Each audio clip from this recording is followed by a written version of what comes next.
Yo, how are you doing, folks? Welcome to episode 87 of the Simpa Life Podcast. We're ever creeping towards that 100th century of podcasts. I just tried to do the math really quick in my head as to when that'll be. I can't. Answers in the comments below as to when the hell that'll be. It'll be in 13 episodes. I know that math, but I don't know what month or week that'll be.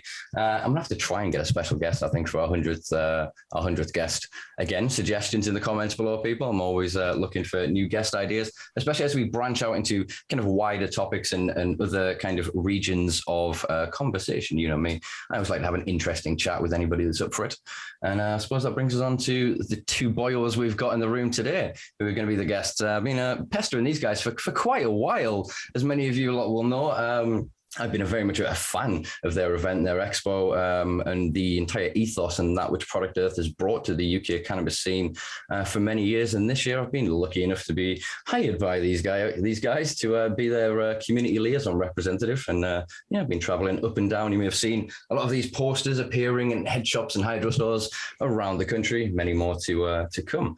Without further ado, we will softly segue into today's guests, who are two of the team from Product Earth, the UK's declare, this is my declaration here, the UK's premier, largest multi-day cannabis expo at the NAEC, which is the National Agricultural Expo Centre in Warwickshire, between August 19th and 21st. They are the creative director, Matt, and other way around, creative director, Pasa, and the CEO, Matt Clifton. How are you doing, guys?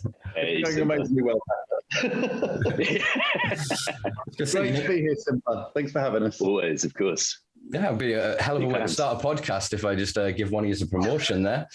It's a good thing I'm not in charge of payroll, eh?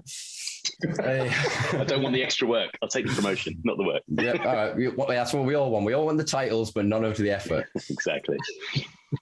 Oh, bless you, seeing big fans. I appreciate that. I do appreciate that. Obviously, you guys are sort of newer faces to the team, I guess, to people that may have known Product Earth from its infancy. So I guess we'll start. I suppose we should start actually covering Product Earth. What is Product Earth for those fine folk out there that haven't seen any of my social media or heard me speak in the past several months? Tell the fine folks what this wonderful event is. There can't be many of them, Simpa, to be honest. But for those that are out there that haven't heard any of your podcasts, so like you said, actually, I really liked your description of what Product Earth is. We're ever evolving. We once upon a time described ourselves as the UK's largest hemp, CBD, and cannabis expo, but we're more than that. We're a big celebration of the culture behind the plant. So we're now referring to ourselves more of as an experience, and you'll really kind of see that come out this year, because I think there's so many shows now, right? Now the big C is fading into the distance, seeing lots of shows pop up. And I think it's important for any kind of business to have a USP to be able to stand out. And that's what we've been focusing on this year, is these experiences that really kind of demonstrate the diversity of the culture behind this plant. And it's been fun, but I tell you what, it has been hard work. Small changes lead to hours, if not days and weeks and months of additional work. But it's all going to be worth it in the end. Very much looking forward to it. Excellent. I suppose for people that then have maybe been aware of Product Earth and have kind of watched this slow sort of evolution, and it is wonderful to watch it kind of work in tandem with kind of the acceptance of society. So obviously the initial events took place in one venue, and then through various concerns of certain council members, etc., the venue was then moved on, and Birmingham was an interesting location. I thought it showcased a certain part of the culture and community. I don't want to use a generalist term of urban in that sense, but I mean in the sense that it showed more of the inner city culture of cannabis, the vending, the dealing that some people don't really have a lot of appreciation for. But there is an entire culture there with music, art forms, with slang language. It is an entire diverse part of the culture. So it was wonderful to see it represented. And now you've got this kind of tick of approval from the establishment of going, okay, you've earned the right to then be in this National Agricultural Expo Centre. You are showcasing what should be a national agricultural crop. You are giving them that kind of that glimpse of the future. So what can we expect, I suppose, from the evolution of the event this year? Well, that's not by accident, by the way. As soon as we hear, we're sharing space with the National Farmers Union, you'll see lots of things about beekeepers and the environment, and that is echoed through the show now and everything that we're doing.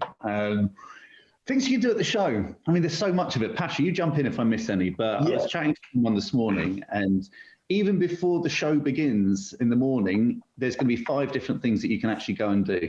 So we've got, we're flying in someone, you've probably seen it on our posts, we're flying in kind of the creator of cannabis yoga, or ganja yoga as she calls it. So you can start the day with that. We're working with Woodies for some new cannitation, this completely new concept, which is going to be really interesting, talking about different terpenes and kind of breath work and stuff like that. We've got Jyoti, who's going to be doing her own breathwork sessions as well. We've got gong baths, and we're even going to do a foraging session. And we're lucky because actually we did a site visit. Was it last week? I'm losing track of the days. Yeah, it was last week. Yeah, last Tuesday. Last week. Yeah. There's a huge woodland right on the back of the venue. And so we're going to have Alexandra Laird take people foraging. And then she's going to come back and actually do some cooking demonstrations with the food that she has foraged, which I think is just a lovely way to start the day. And that's before the show even begins. And actually, talking about the show starting this year, it's going to start earlier than before as well. So normally we do like a B2B day on a Friday, which is great. You know, it's good for all the businesses to speak to one another. But actually, that can be done quite quickly over drinks at night time. So we're going to throw a drinks party for all of the exhibitors and sponsors on the Thursday night.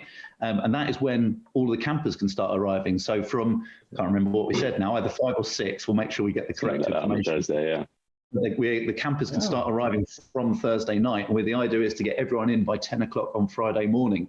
So you're getting more bang for your buck, a whole extra day of Product Earth. And exactly. I think I was going to chip in on that and just say, one of the things that really attracted me to Product Earth originally, last year was the first time I went actually to the show. So I saw it for the first time.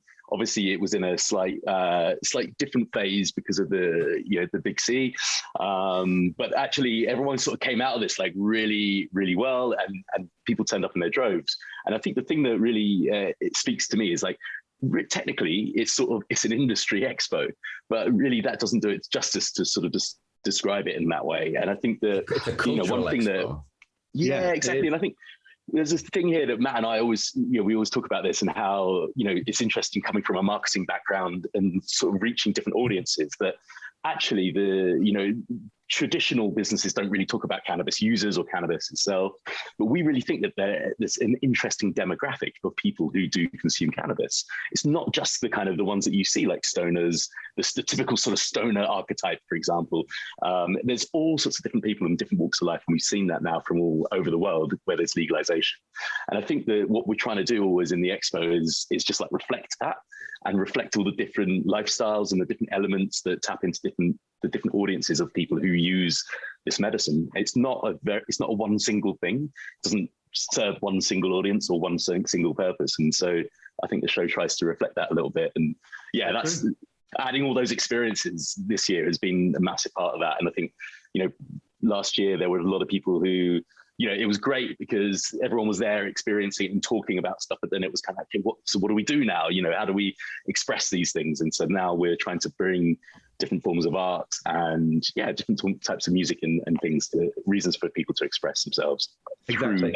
From bus support group. Yeah. If that makes sense. No, it does entirely. It's exactly what I guess I've been pressing your predecessors on previously. A lot of P's there. Exactly that. You know me. Yeah. And I can't help it. I'm a poet, whether I like it or not.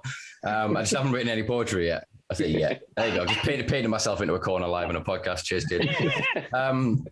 But yeah, it has to represent the diversity of the community. And as I kind of alluded to before, it's just because you manifest and express your relationship with cannabis in one way, you may be kind of a hippie archetype, big flowy trousers, things in your hair and braids and whatever else, and all be ecoing about the earth. And yeah, that's your expression and your culture. And there's a subculture of that.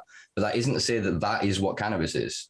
that's not then to say that the trap lads, you know, the like, you know, their lifestyle are any different, or any the grannies using it on their elbows for arthritis or whatever. You don't use on your elbows for arthritis, but you know what I mean. And after you do, it's joints, and it's joints. I'm just thinking of hands, but whatever. Joints and joints. Joints for joints. I was thinking, sure, there was a campaign somewhere in America actually a few years back. But exactly that. It's to showcase, and I think that's what this expo has over others. I mean, it's probably, I'm gonna have to talk about it here because where else are we going to talk about these things?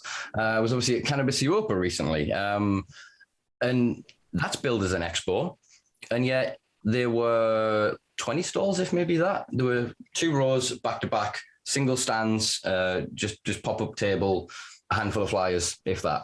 There was no sort of it was the investor reps rather than, it wasn't necessarily business to business. This was about business to business on a different level. This was more business to investor. Do you know what I mean? And because of that, they didn't really have anything for anyone that was there other than with either money or something they wanted money for. Yet the content of the seminars and the content of the conversations that were occurring on the slate that was provided and set up for it were very much, I don't want to go as far as saying gaslighty, but they were using the correct language, they were appropriating the correct terms, and they were attempting to speak to what they believed to be the correct audience. But it just felt very mishmash and not presented in the right way, because they had missed large swaths of the conversation. They cherry-picked a few things, put it together, and that's what it. Anything that falls outside of that remit, we do not discuss. That is not here. Yet the conversations I heard quietly about investors talking about how they're pestering the Home Office to get licenses for LSD and MDMA for their therapy in clinics. Do you know the conversations that I heard about people going, oh, well, we're potentially going to be the 5th, 6th licensee in the next 12 months, and all these other conversations. And it's like, yes, you're advancing one part of it. My friends' doors are still being kicked in. People are still going to prison. People are still living small, sheltered, tiny little lives because they're scared of the content of their pockets. Yet these boyos can go off and make deals that will make their kids and their grandkids rich. There is this juxtaposition, whereas Product Earth is this space where you welcome everybody. Was it on your? I might have seen it on your stories yesterday, but and I haven't been to Cannabis Europa, but I understand it's it's great for that sort of thing. It works really well. But someone mentioned there was suddenly sort of patient testimony sessions that happened, and they were empty. Everybody sort of in the other sessions was talking about how patients are really number one and they're front and center. It's dog whistles. So there was a sort of so it was a bit of a difference between that, and I think that it's a shame that happens. And probably, I mean, I don't know. I noticed one thing I noticed last year at Product Earth was the diversity of different people there. And we sort of platformed a lot of the patients and people into our fireside chats and things. And they were the talks actually that were really busy. Exactly. So, and they were the chats that were really busy. So it's interesting that, they're representing sort of different sides of it for different parts of the people. We'd like to think, I think, that we're hopefully there for the community that have been doing this for a long time, the patients, who need extra support and need to be recognised, as well as all the other people that visit our shows as well. But we try more and more to put those guys front and centre. Wouldn't you say, Matt? Yeah. I mean, authenticity is so important. And Pasha and I have only been professionally in the cannabis. I say professionally. I mean, I've been smoking weed since I was like 14 or something. But I forget. But we want to make sure that we're actually involving as many people from the community as possible. And you'll see that as you walk around the show. Simply, you're here. We've got Pi running around doing lots of interesting things. We're working with people to make sure this is an accurate reflection of the community, of the culture, and we're trying to build an industry that is kind of both safe and secure and of a high quality, but is also good for the environment and good for all the people that are actually living on this planet as well. That's our mission, and we mean that more than anything else. And we will. What I've noticed since working in the space is that we often talk about the community. There's a lot of infighting, isn't there? And it always has to be done their way, or it's the wrong way. And actually, the amount of infighting and arguing actually slows things down. And so I'll celebrate shows like Cannabis Europa, providing they are doing a good job. They're acting responsibly, they're keeping people safe, and they're reflecting, the plant and the culture in the right way. I will celebrate them. We often talk about target audiences and stuff like that. We're marketing people at the end of the day, so we need to make sure we're attracting people to the show and that they're going to have a good time. We're putting on the right kind of experiences. But it's just because you smoke cannabis doesn't mean you're going to go to one of these events. It's like saying, you're Gucci and your target audience is people with feet. Obviously, that's not the case. And so there are people out there that are genuinely interested in the culture. They're generally interested in furthering their understanding of cannabis culture, the plant, how it can be used. And that's the person that we're trying to attract. You don't need to smoke weed to come to our show. A lot of people do. But actually, we're just trying to get that message out there, break that stigma down. Like I said, build this kind of industry. And I think this year, you're going to see a fundamental shift in that direction. And like I said, it's all these new experiences that people can get involved in. I mean, last year, you're quite right, Simpa. We part of what we try and do is reflect on what's going on at any given time. So, Noidex was the big topic last year, wasn't it? Everyone's like, bud rot, God, this medical weed is crap. And yeah, to an extent, they're right. And some people are pushing people on saying this is why you should use the illicit market. My mate Dave down the road can get me stuff, which is amazing. And yeah, I dare say that is correct. But at that time, I think it was quite a divisive conversation because actually, the fact that a product is getting recalled is symptomatic of a system that works. Drug dealers aren't going to pull that weed back because, there was some bud rot in there. And so we wanted to bring that conversation to a platform where people can actually discuss it sensibly and hear both sides of the argument. And there were other bits as well. So there was like this chap who went to Legoland and he was like, can I consume my medicine there? And they're like, yes. It's like, wow, this is so forward thinking. It's Legoland and I can consume my medicine. This is amazing.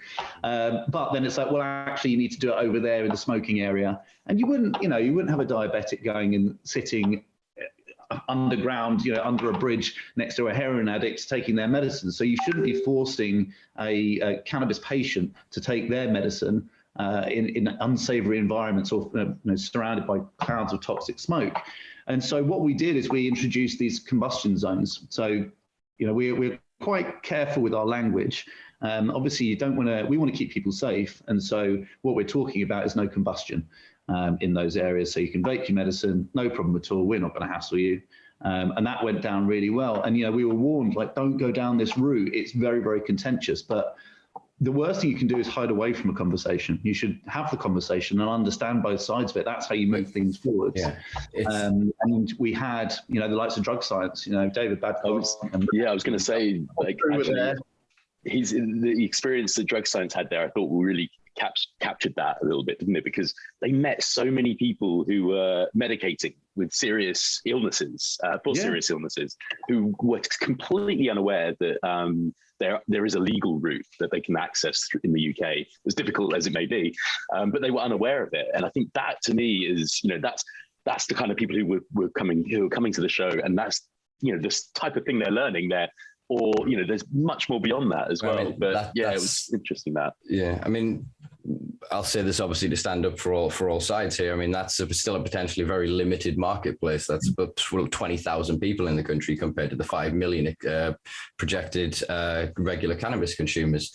And but as you say, it is part of an inclusion of the industry. There is not, and there needs to be this from all sides. Sorry, go on. I was just going to chip in on there and just say that we did see a lot of people who were coming on behalf of their aunt and uncle or grandfather or somebody in their family who had cancer or some sort of condition that they wanted to learn more about how they could help those people. So there's there is a different sort of, there's a halo effect around the people who are patients, of course, because there's so many people who care about those people. Mm-hmm. So they also want to learn about it as well. It's Simpa. I know what you're going to say, and it is. Private prescriptions. It's great because 20,000 people, or I didn't even realize it was as much as that. Actually, I thought it was about 18,000, but have got access now to legal cannabis. But what about the other, millions and millions and millions? And it should be accessible to absolutely everybody. And that's what we're starting to work on this year. We're going to have some prescribing doctors at the show. We're trying to forward access by working with various partners. We've got our marketing agency as well, which is dedicated to cannabis and psychedelics. And we're working with these companies to kind of improve the research that's happening. And ultimately, our goal is access to all. That's what we want. Access to all, grow your own. But then the best thing that you guys can do is create an open platform. If they really believe in their concept and their idea, is they stand on a stage and they defend it.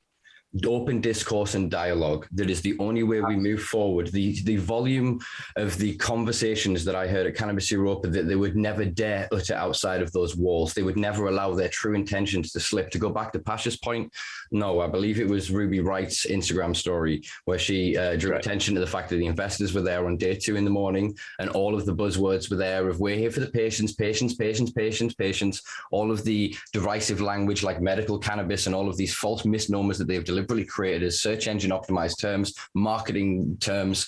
And then as soon as the patient panel and everything, they went up, got outside, started chain smoking their cigarettes and drinking their beer again. Whereas again, if you then go to the cannabis events in the UK, the people are consuming cannabis. I'm sorry, I bring this up a lot, but seriously, would you get a tattoo from a tattooist that doesn't have tattoos? I know that's a bit of a different thing. You're wearing it physically, you can identify this. But do you want somebody representing the cannabis culture and community that is not of it? There are people that were born and raised in this, whose fathers, when they were children, fed their kids through dealing, that helped them through childhood illnesses, long before any of these companies stuck their head above the parapet, long before we even knew what the fuck THC was.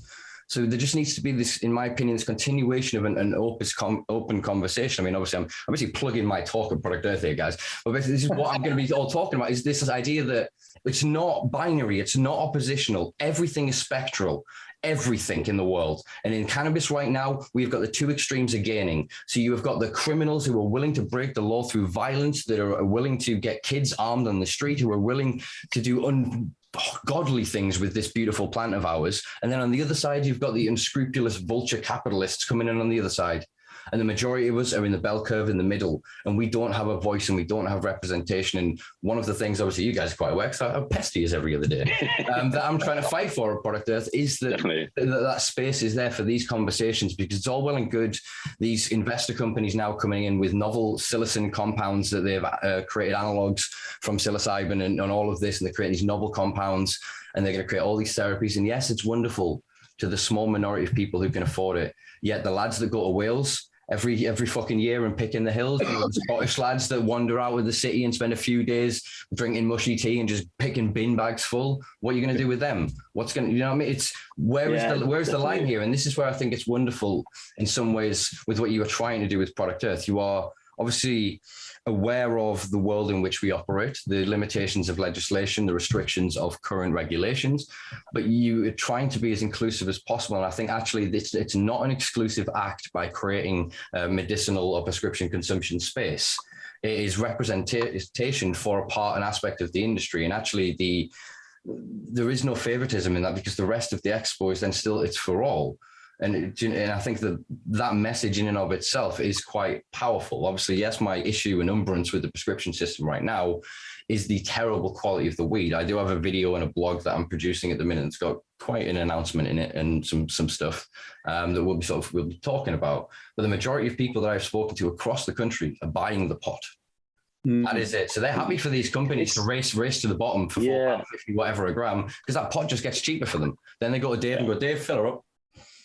Yeah, and they're getting the better effect, but it's skewing the data, because then they're lying to the clinics. They're feeding these forms, and the feedback is then, these products are good, this is good, that's good, and it's everything is corrupted and broken because none of us are willing to have an honest conversation. The majority of people I meet as well from the legacy market are combusting. They're not interested in vaporization, nor will they ever be. They have the vapes, they have the tech, but that's not what they want.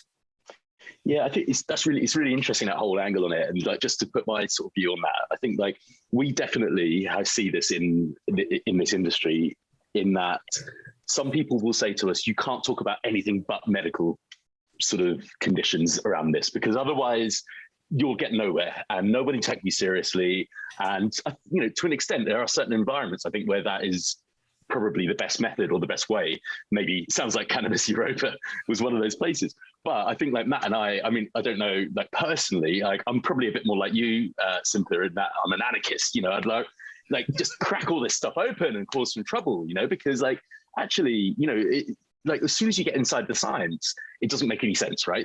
You realize that all the legalization, all the laws around it, all of the stuff that's been created just doesn't make sense compared to everything else that exists in the world right now at the moment. And so once you start to get into that mindset, I think that, sometimes maybe you just open it up. Like we were talking earlier a little bit about Thailand and places like that, which take a slightly different at least when they do open things up, they have a sort of, right, let's turn the taps on and then see what happens and see how to deal with it. But yeah, I think that this idea that you can only do one or the other, I don't totally agree with. And hopefully that's where Product Earth sort of like has its little position. It sort of sits right in the middle there. And that's our aim anyway, I think. Yeah, we want to use our privilege that we've been afforded. We see it as a responsibility to provide a platform, and we take it really fucking seriously, to be honest. We've made some serious decisions this year, which has been very, very difficult to put a show together, to make sure that the costs did not blow up out of control. You're seeing the ticket prices are exactly the same as last year. That is not an easy thing to do. Our costs have gone up by 30, 40%. It's fucking ridiculous. We live in a crazy world right now, but it's our goal to not be passing those things on to the end consumer. We really want to have a show that everyone can attend. And you'll see one of the bits I'm outwardly proud of is the work that we're doing for patients. And I don't mean people on a cannabis prescription per se. I mean, just people with disabilities, prospective patients, make sure that they have access and they can enjoy themselves as much as everybody else. And that comes through to the facilities that we're putting on, making sure we've got gravel mats over the grass in certain areas so they don't feel like isolated and they feel part of the show. And again, just like making sure there's ramps and how everyone can get around. And we're very lucky with our venue. The NAEC is actually great. It'd be nice to have a bit more grass during the day, but actually it does allow us to do some interesting stuff like you'll have seen with the BMX park that's going in there this year. That's much easier when you've got hard standing to put it on. But we're really excited about attracting new audiences. Pasa's had this brilliant idea, which I absolutely love. The Bristol idea. We haven't talked about it yet. No, exactly. I think it's brilliant. Yeah, no, exactly. Well, one of the things we wanted to try and do, well, it's actually two things, was like, how do we create a reduced price ticket? And also, I'm a big cycling fan. We're trying to activate people in Bristol as well. And we met this guy, you might have seen him along the way, called Roger Boyd. He's got a blog called thehealthystoner.com, well worth checking out. And he spent a year, I think it was, or maybe a bit longer, cycling around the world, or the equivalent miles around the world, but across many different countries with his little trusty vape pen to dispel the myth of the lazy stoner. Which I think is great. And it really taps into one of those archetypes that we're trying to break open here as well. Yeah. So actually by the end of this week, by the time this podcast goes out, you'll be able to get a ticket that's half price. So the entire full weekend camping, which is normally £75, but it will be like £35. And with that, you get your sort of guided tour from Bristol over 2 days, a cycle ride.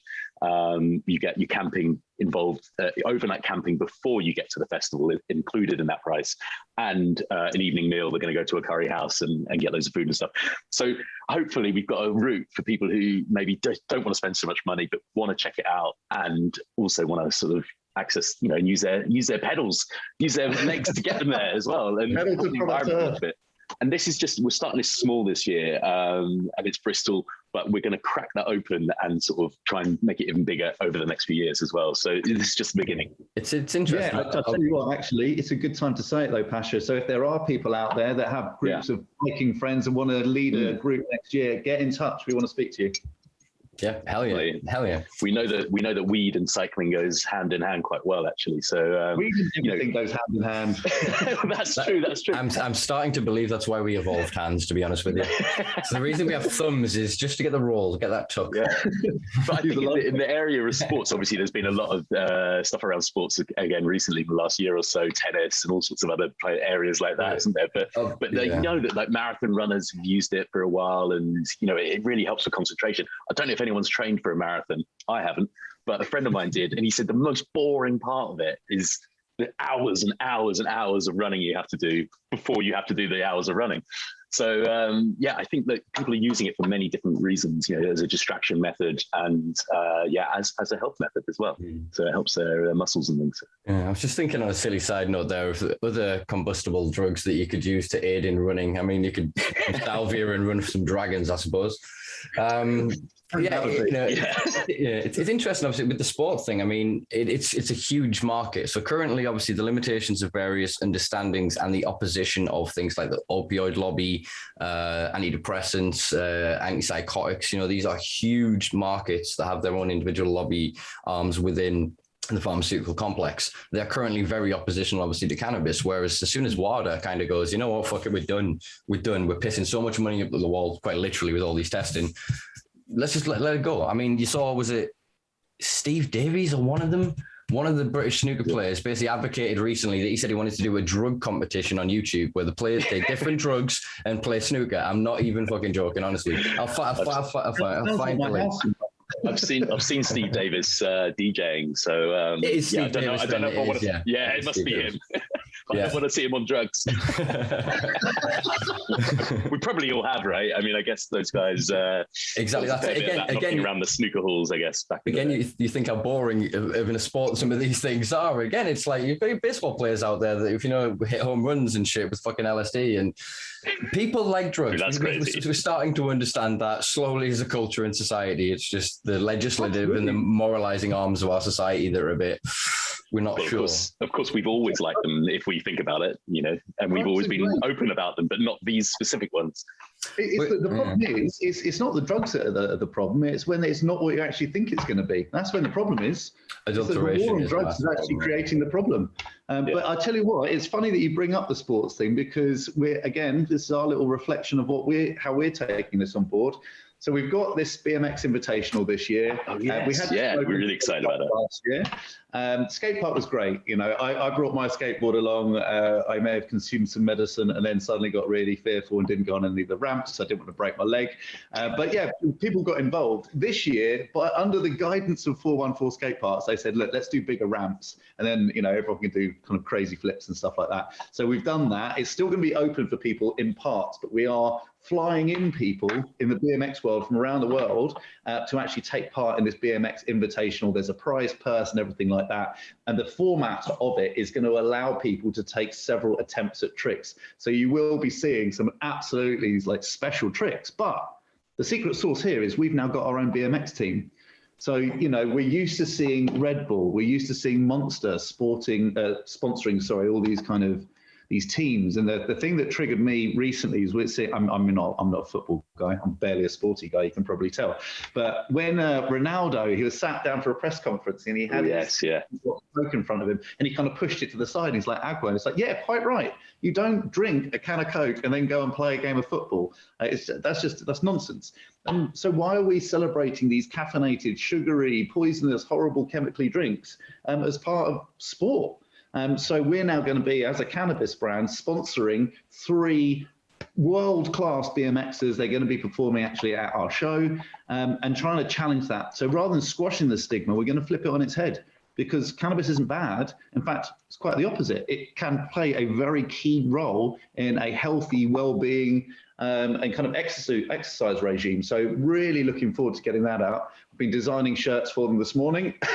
I am not good at designing shirts.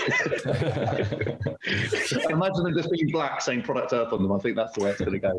But yeah, just really excited about that as well. Just a new aspect to the show, and hopefully a reflection of the positive aspect of a cannabis lifestyle. I was going to say, obviously the CBD side of that plugs into it quite well as well, and that you've seen a massive explosion in that, and that sometimes is an easier way for people to get through to it, because cannabis has the stigma attached to it, and CBD doesn't. But well, again, cannabis is moving into all kinds of arenas, motorsport as well as an interesting one, which again, by association, challenges perception.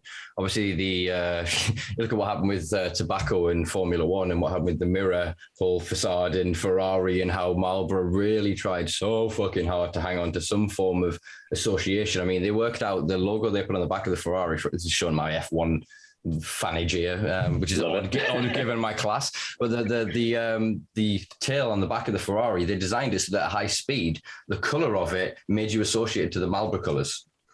It was such a clever little bit of marketing to put in. They got caught, and then all the alcohol companies, all of a sudden, several of them, I swear to God, have only released then zero alcohol brands to then keep the sponsorship in certain circles where they couldn't because of association. So Heineken 0.0 is still sponsoring major international sport and racing events, you know. So I think then cannabis being associated to this, and even if it is then, I suppose, alcohol-free versions in some sectors, it still sets an association that erodes a prejudice and a stigma that has been, you know, long founded. So I think, yeah, it's really, really good to see in sport for you guys to be branching out in that way. And I think it's a great way to showcase external from the cannabis space, the values of kind of Product Earth. You know what I mean? So for all, obviously there's a business transaction and all the rest of it, you are still supporting a lifestyle. And I think that is something that people need to kind of pay attention to when they're looking at brands and companies that are out there and what they are doing with profits and with their purses. You know what I mean? There's a lot of companies out there, exactly back to that Cannabis Expo, that are saying the right words, pretending that they are doing the right things, but behind closed doors are very much screwing everyone in the pursuit of profit. Yeah, very true. Very true. Okay, so we've touched on quite a few things that are going to be on the expo this year. I'm trying to think things that I know, but I don't know if it's public yet. So I don't know whether I should say certain things. I'll tell you what, Simpa. So something that we're quite excited about. It's been unprecedented, the amount of demand, which is, I think, why Pasha and I look so fucked at the moment. We're attracting a lot of new exhibitors. But one area which we are blown away by is genetics. We've never seen so many genetics companies coming to the show. It's always a very, very successful part. We want to attract more and more. We love the UK genetics. We love Cali genetics. We love the genetics coming over from Spain, wherever they are. But that's anyone that's interested in preserving genetics and souvenirs. Nudge, nudge, wink, wink. Should definitely enjoy that part of the show. And actually, can I do a little plug? Can I do a quick plug for these? Yeah, hit it. All right, a very commercial message, but again, we want to give people free stuff as much as physically possible. So I got some packets of cheese seeds from Milo, the man himself. And what we're going to be doing on the build up to the show is we're going to be giving away one packet of 5 feminized seeds to someone who has bought a ticket at random. And I dare say we're going to have more and more brands joining in with this. We tend to do it on the build up to the show. It's great to kind of demonstrate who's there and what they're going to be doing, and it's also great to give people free stuff. So yeah, buy your tickets now, because you've got the highest chance of actually winning some. And yeah, we'll keep you updated with everything that's going to be going out. And that is an exclusive. We haven't even posted about that yet. I mean, Pasha needs to put his finger out and get the post source. That's how much they're in demand, these ones. Right. Now that again, it's brilliant. You're showcasing again. It's the original UK cheese, as far as I'm aware. Obviously, there is some contention. Old legacy growers, yeah, fight in the comments amongst yourselves. Yeah. But yeah, it's they will. The post on this one on the story behind it, and it was really contentious. And I think we'll have an interview with Milo at some point, and we'll get some of that out there and clear it up once and for all.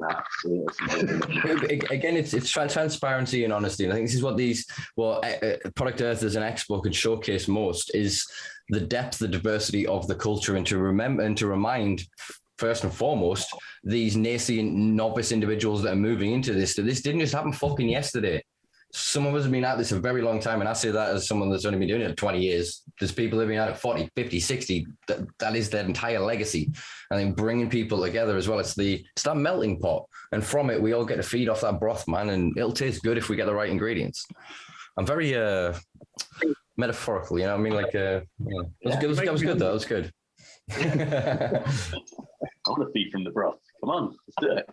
Well, it's many hands make light work, to steal into the metaphor. In that I think it speaks volumes to the fact that you guys hired me after much persistence to go around and poke in the corners and behind the cracks and have a look and see whose voice isn't heard, who is not being represented. You know, what can be done to advance community representation and to ensure that even the dark spots that we miss and the places that there are many people that just can't be seen still. They will never attend this event, but their voices still need to be heard. And I think allowing myself and Pie Grade to kind of go out and gather this information to speak to these individuals is going to be beneficial for all parties involved, really.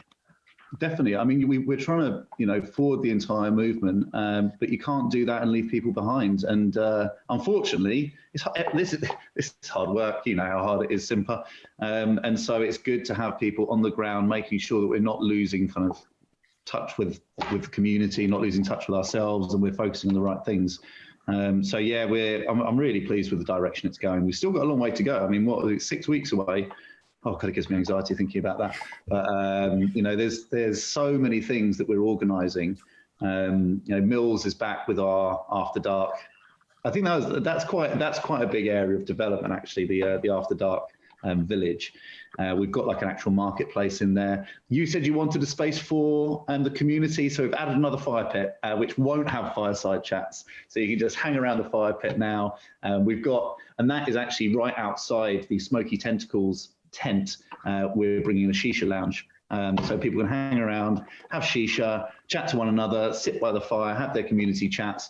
And then Mills is putting on a variety of various entertainment. Because I think you kind of fall into a trap, don't you? And you kind of put on the music that you want to listen to, but that's not a reflection of what everybody wants. Or you have one genre and you stick to that. It's like, right, let's just bang out drum and bass all weekend. Not everybody wants that, believe it or not. So we've got a different identity on each day. So actually, our recommendation would be buy a weekend ticket just to see the full end-to-end experience. But Friday's going to be Festival Friday. Keep forgetting what we've called them all, but Festival Friday, and that's where you're going to get your EDM, your drum and bass, all of that kind of stuff. It's going to feel nice and ravey. On the Saturday, Sensory Saturday, obviously this is where we celebrate, the world of psychedelics.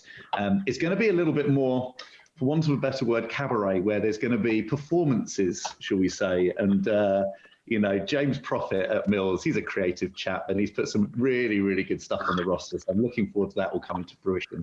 And then on Sundays, we know Sundays things wind down a little bit earlier. People have to go to work or just go home on Monday morning. They don't want to be absolutely blitzed.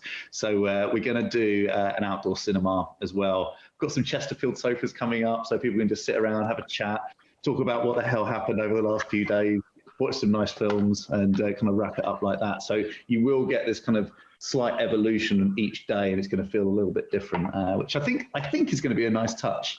But time will tell. Time will tell.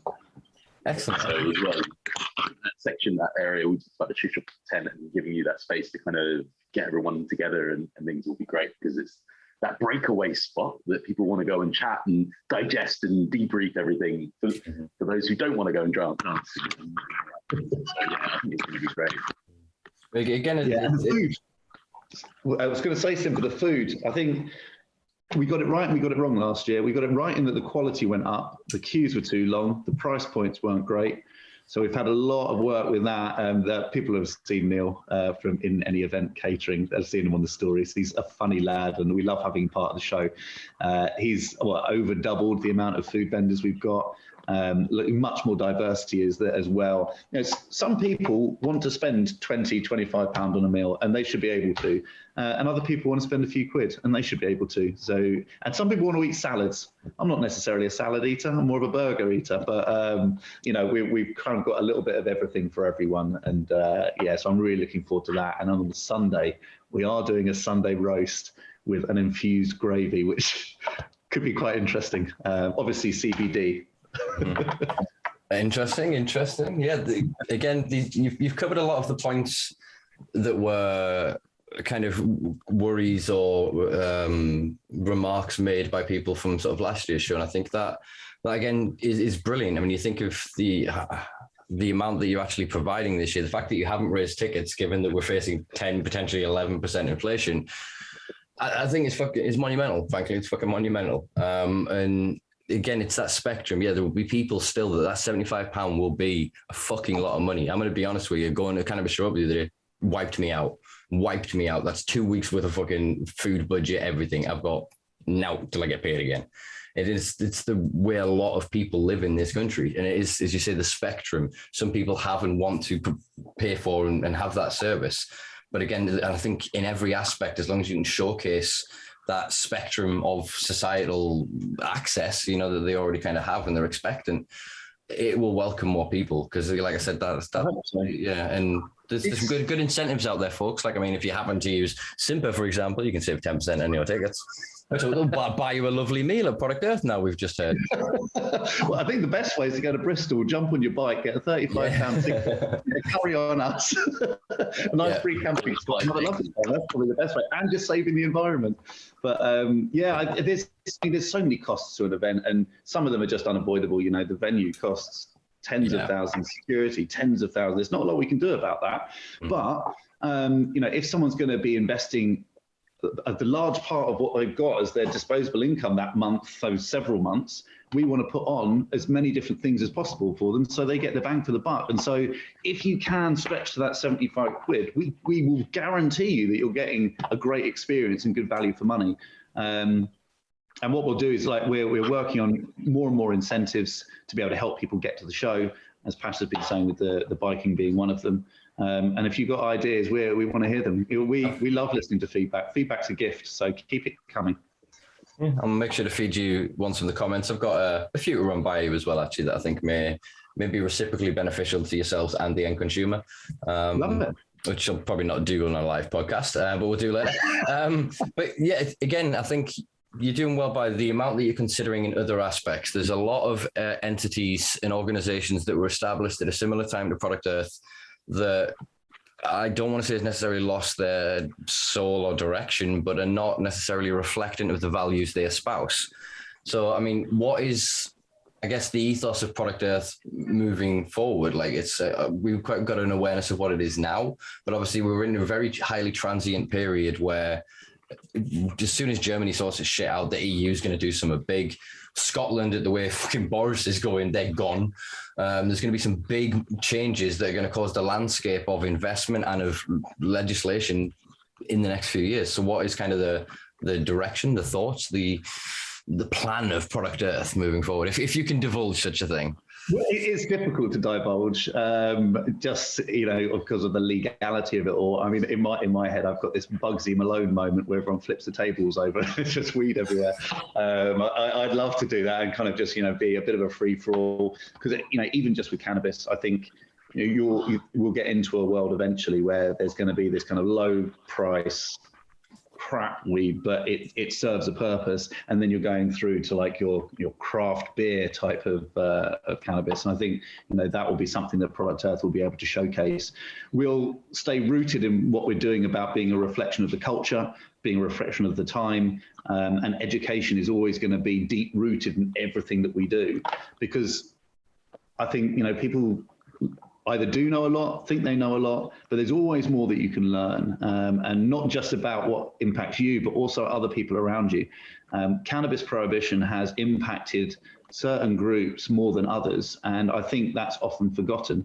And so I think the more we can showcase that, the more we can give opportunities to people to help build the industry as it should be built, the better it is. And that's why I'm really proud of our mission, where it is really about building the industry. If we are helping other businesses succeed, we will be successful. And so I just want to focus on those end consumers, focus on the businesses, help the good actors survive and grow and flourish. And I think there's a number of different ways we can do that. I mean, we've already got big ideas for next year, which I'm really, really excited about, and I can't talk about those just in case. We want to be the first to do it. But yeah, there's always going to be more and more experiences, more celebrations. Let's have some more cups going on and just make sure that we truly are representing the culture behind cannabis. What about you, Pasha? What do you want? Yeah, it's interesting that, because I think, again, whilst you were answering, I was thinking about how, for me, it's always been about the story and the stigma. Because coming from a content background and, seeing how vastly different people view cannabis here versus America, for example. And I worked in the tech industry previously and did some work with governments at the time, 10 years ago or so, who were trying to attract technology companies back to sort of Britain, and Britain used to be this big technology sort of powerhouse, but suddenly all the big names were the front-facing companies like Google, Facebook, all these kind of companies. And we didn't really have any of those. And I thought it was quite interesting, this idea of attracting those companies over here, when at the exact same time, America was legalizing cannabis. The Uber for weed was launched, the Instagram for weed was launched, and they were getting essentially another sort of 20-year head start on us, ahead of what we can do over here in this country. Which that's the part that, for me, that I take really seriously. It's about, if we're talking about leveling up this country and getting better and doing all those things, then really, I genuinely believe that cannabis has a huge role to play in that. And so I think, for me with Product Earth, and I think Simpa, we've talked about this before, and sort of it's so interesting for me to have so many people who are advocates in one space. And as I said before, I really think that as a demographic is interesting. It should be interesting to advertisers. It should be interesting to big brands out there. Actually, instead of being stigmatized, this group of people should be having things thrown at them, tests, ask them questions. They should be kind of like thrown up there as the model of the future. This is where we're working towards, and that's what people will look like in the future. So yeah, I guess it's all about, for me, it's about like, how do we put that on the map? How do we use Product Earth, which happens once a year in a single location? How do we make that story resonate all year round, in between the shows, and permeate, beyond the show? So not just for those 4,000 or 5,000 people who come to the show. Well, I've got a pitch for you. I've got 2 words for you. Product North. I see what you've done there. Where does it take place? Up north. Especially, is that completely unbiased there, Simpa? This again, the industries are different, but I think that one thing as Product Earth grows, that there is. It's good the location that you have. Warwickshire is quite central compared to a lot of the south, but to some of the north, that's still fucking down there. The infrastructure that we see in this country, you want about it being an easier way for people to access it. There's still going to be people doing round trips close to 1,000 miles. They're not exactly going to be in the most eco-friendly vehicles. No fucker is going to be using rail right now, given everything that's going on. Everything's a bit sort of up in air. Whereas then, it's all again, like I said, gathering people in that one spot. Whereas you can also then, once it builds to a certain mass through mitosis, you can split it down and then to another and then another and another, and it covers more ground. So then you do one every 6 months, because again, the speed at which the cannabis industry is advancing, research, intelligence, every knowledge base, everything is flying. So literally, they'll publish a study the start of the year. By the middle of the year, somebody else has disproved it. It's gone through 2 different political rigors, and now it's on both sides of the fence as evidence for whatever argument is currently being made. And then another piece arrives and another, and then there's this technology, and then this happens in this culture. I mean, again, we're very UK centric, and it's Product Earth, large international. Obviously, I know you guys do very well with bringing in international brands, and you're marrying that very well this year from what I've seen with homegrown brands, but also the conversations around how other places moved forward. For each individual region's legislative systems are different. The concepts of how to remind the people that in most regions, the reason they got forward or they're actually really making ground is because of the people. And give the power back to the people. At the minute, the majority of the community feels powerless. They see all of this affluence and money. And again, the 2 extremes of that bell curve, the vendors and the people who are like, I don't give a fuck, we're going to do whatever. And the people on the other side who are in the air quotes legal sector, who are also not giving a fuck, making vast amounts of money. And again, I think that this kind of showcasing of how the advancement around the world is going is then, it did what it did to me. Like I told you guys, when the fireside chat, that moment of inspiration of fuck me, there is an industry, there is hope, there is an opportunity that my skills, my knowledge, my experience doesn't make me a druggie or a waster or a loser. I'm an subject expert witness. I've learned and accrued all of this knowledge that you can't buy. There is no textbook. There is no university you can go to. You can't get what we have got, and there are hundreds of thousands, if not millions of us in this fucking country that have that expertise and that need that opportunity to be inspired to go, all right then, let's go there. Do it, guys. Infiltrate Cannabis Europe. But next year we're gonna have we'll set up our own marquee outside. We're all gonna be blazing fucking half-ounce joints. We'll go and listen to seminars and engage properly, and obviously we'll not be antisocial, but we'll represent our culture as it should be done. You know what I mean? Yeah. There is power in us as a movement, people. So the more we can do to inspire them, then the leaders emerge, the narrative emerges, the direction emerges once we conglomerate together. So yeah, that 4,000 or 5,000, we want 40,000, 50,000, and we want that twice a year, 4 times a year, 6 times a year. Absolutely. So I'm getting way ahead of my game there, but I'm excited. We can do a few things, right? Because we can break down the show. There's so many components to now. We can break down the show. We can do kind of mini events popping up all over the place. I don't want to. We're not money grabbing people. We're not out there to squash all these other shows. In fact, we want to encourage them and support them. So we certainly don't want to be stepping on people's toes. But if there's something we can do to add to people's experiences, then we definitely want to get into that world. But also, like you said, we are Product Earth. We're not Product UK. I was having a really nice chat with the guys at OKM in Colombia a few weeks ago. And it was really interesting just to hear the challenges that they're facing, which are fundamentally different to the UK. And it's like, well, hang on a minute, should we have a product earth in Colombia? There's a lot of people telling me right now, have a product earth in Thailand. And again, really, really interesting. There's a lot going on there. What's going on with the licensing around medical licenses for growing for personal medicinal consumption, I think it's really, really interesting. It's tens of thousands of applications have gone through. So yeah, and the beaches aren't bad in Thailand either. So that would be quite a nice product earth full moon party maybe, or something like that. But who knows? But we're definitely wanting to put more shows on the map, absolutely. But it's all about sustainable growth. It's about making the right kind of decisions. We don't want to tread on people's toes, and there's it's a big planet for us. So we want to make sure that we're working with the right kind of people as well. Yeah. I was going to just add to that and say that obviously last year was the first time, like these are small steps, but this is kind of going in this direction. But we put the seminars online, for one of the first times that we've done before. And we're going to increase how we record what happens at the show and how that's distributed and how it gets to people, because we suddenly realized that actually although it's not the same as kind of providing a show and a real physical space for everyone, but there's so many good messages that happen in that space that it's a shame if they just stay locked there, exactly to your point. So that's like part one, definitely, is get what is happening already, get it out there further and wider as a first point of call. But yeah, I think, it'll be great to kind of do other bits like that. But I think exactly as Matt said, in the first instance, how can we support other people doing that and reach more people, definitely. Yeah, I think the seminar zone content is so important. It's an event in itself, just going to the seminar zone. There's just this tiny floor space or something. Yeah. But we've got, it's so nice. We're a bit more organised this year, thanks to Chris Tasker, Sam Cannon, Shanna, blah, blah, blah, blah. But we're actually much more organised, and the calibre of the conversations that are going to be happening. And, there's people on stage together that you won't get anywhere else. And these are going to be really meaningful conversations. We're going to be announcing that quite soon, aren't we, Pasha, I think? I think so, over the next week or so, in the next couple of weeks, exactly. And I think the other thing that we tried to do more this year was pull people in who weren't necessarily in the sort of cannabis specific space.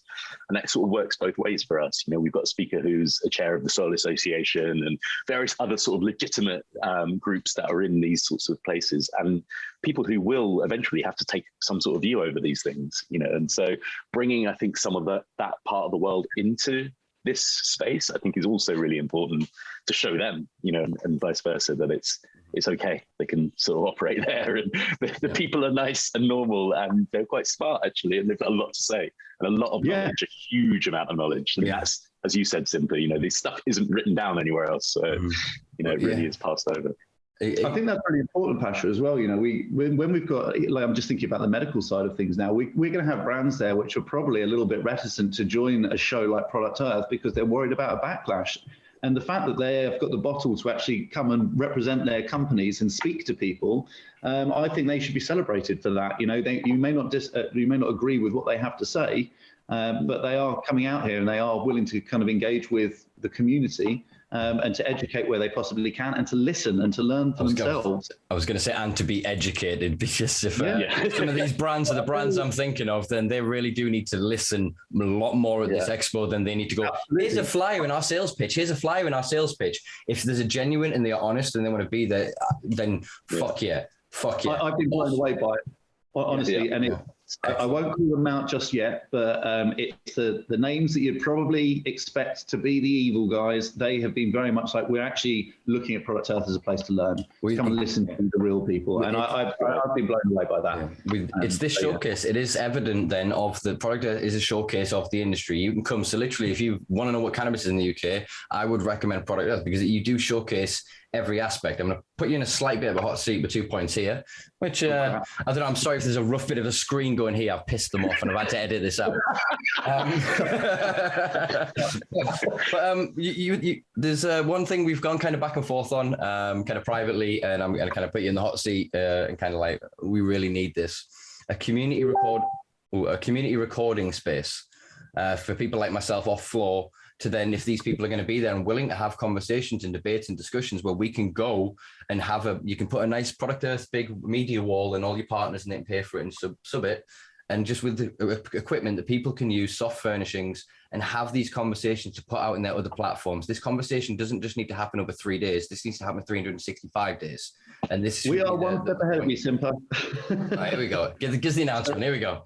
So we are making headway. Look, we're not confirmed just yet. So if it doesn't quite pan out as I'm saying it, then it is what it is. But MPK Media, who, as you know, do all of our production at the show, they bring a big old bus along, and actually they have said that people can use that space for interviews. So that's one of them. We've got Skunk Magazine coming over, I should say, from the US, which is great. I had emails this morning from Cannabista. I think they want to come and bring their bus down to do exactly the same thing. So you ask and we shall provide. That is exactly what we're trying to do. Right. I don't know how we're going to organize it. That's one thing at a time, but yes, that is exactly what we're trying to sort out. See, this is all. We live in magic little lives. These talking, shitting monkeys that we are. We just manifest our reality in front of us. I suppose. Is this podcast a pitch meeting? Is that what's happening? I've got one more. I've trapped you, didn't you? You didn't realise this. This isn't about finding my product. This is me pitching my life. Yeah. So another one that kind of really hit me important this year. Every year I am called upon to have megaphone duties in Wales at the Global Cannabis March. It is a day of activism on the first Saturday of May every year. It has been celebrated for, I think, 10 years. I can't pull the lineage out of my head. But basically, the UK one has always been in Wales and Cardiff. Cardiff police are beautiful and wonderful to us. They do not give a fuck. Every year I lead it with a half-ounce joint, and we laugh every year with the cops, and we have fun, and I've got the megaphone, and we joke, and we get to about 1,000 people on previous years. COVID previously this year, we only got about 300-400 people at sort of max. But this is, again, entirely homegrown, organized by people with no money and no investment. Would Product Earth be interested in helping to put together this march for next year? We're being helped to, in some way, through obviously reciprocal promotion and advertising, be able to give resource and means to allow this to be the loud march for this year, next year, for us to be present, because it is this unity between us all. One of the things Cannabis Europa taught me is, as I've said to people, one day the war will be over. We will all have to live together, whether it's the police, the people that locked you in prisons, the ones that kept you fucking there, whether it's the doctors that lied to you and called you insane, or whether it's the business folk on either end of the spectrum, the criminals. We've all got to live together. So I think that is a way that we can show unity in a way that will, again, invigorate people, hopefully give them some hope that, yes, when cannabis legislation changes, I will be able to profit, I will be able to prosper, I will be able to participate. We're all ears. I mean, to be honest, I think what we'd like to probably do is do it in a low-key way. I wouldn't want to make it about Product Earth. This Product Earth is about Product Earth, Yeah. But anything we're doing outside of that, if we can support a movement, I'm all ears. This is exactly what I'm talking about when I want to get involved in community events and helping people. We have a certain element of privilege, and I think we're in a good position to help people. There's lots of things we can do. Whether it's our skill set, whether it's kind of financial. I'd love to absolutely help it. I loved your video from it. I thought it was great. It was so sad to see the numbers dwindling. If you believe that this is something that people would be open to, then, I'm definitely open to supporting these kind of things, 100%. That's what we're all about. Definitely. I've got a few ideas in terms of dual locations. Again, because even just part of the ethos of cannabis that I think is massively overlooked by the entirety of the legal sector is the carbon footprint. You have got the single best natural resource for sequestering carbon, yet you are then using materials and importing and exporting it and creating God knows how much amount of fucking atmospheric carbon, and it's just not considered into it. Obviously, you guys will be much more aware of like ESG and how all of the carbon credits and these systems are going to be coming into play moving forward. And I think the decentralizing some of these events, but with a similar ethos, obviously I can't lead all of them, but we can find champions of people that can be that just playful with the people and engaging and just showcasing that we are here. We are proud cannabis consumers, whether we choose to identify as, I just use CBD, or I've got a prescription and I'm a patient, or I'm a rebel and an anarchist, or I'm a whatever the fuck you are. If you're for cannabis, this march is for you. And if Product Earth is for cannabis, that's a match made in heaven in my mind. Absolutely. And I'll tell you what, it was great to see Sam Cannon and his group up there at COP26 having all these kind of conversations as well. Yeah. Sam's does a lot of work in this space, and I think he's doing a fantastic job. And we want to do more and more about this at Product Earth as well. It's so crucially important. And so you're going to see more kind of incentives around carbon footprints and the work that we're going to be doing to make sure that we are operating as the kind of company that we want to be, something that really is genuinely helping the environment. It's difficult. It's so easy to fall into a trap where you're creating an awful carbon footprint. Where the food trade is coming from. Where are you offering discounts on tickets? Are you flying people in when actually you've got someone that lives down the road? All of these kind of things add up, and I want to be a very responsible company and hopefully lead the way in this space as well. Wouldn't it be great if cannabis companies start showing the big boys how it should be done? We start building that industry without that glass ceiling, without that racism, without that sexual bias. That's I'm all for that, and it's going to take a while, but it's something that we're constantly thinking about for sure. Yeah, funny you should mention the event up in Edinburgh for COP26, and it was astounding. It kind of occurred to me then, watching these guys talking about, well, they're calling it hemp, of course. I know, Simpa, you wouldn't call it hemp; it's still cannabis. I was sat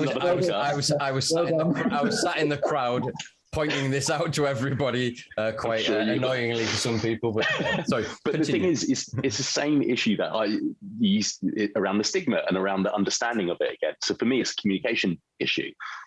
Someone stands up there and talks about the 150 different benefits without consuming it for health benefits of the hemp or cannabis plant, what you can do with it and what it does. And it does those things better than anything else, by the way.